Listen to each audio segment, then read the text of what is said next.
Back স্টেজের অন্ধকারে আমরা সবাই একা।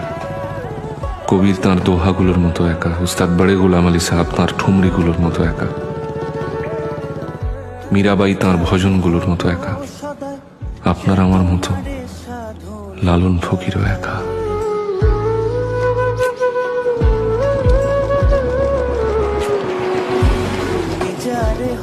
আপনি বলেছিলেন গুরুজি, যখন নিজের ভীষণ কান্না পাবে তখন পাশে কেউ থাকবে না, নিজের কাঁধটা নিজের জন্যই বাড়িয়ে দিতে হবে।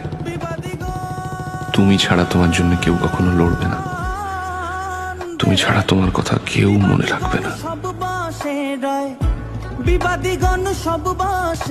তাই সবাই ছেড়ে চলে গেলেও নিজে নিজের পাশে থেকো।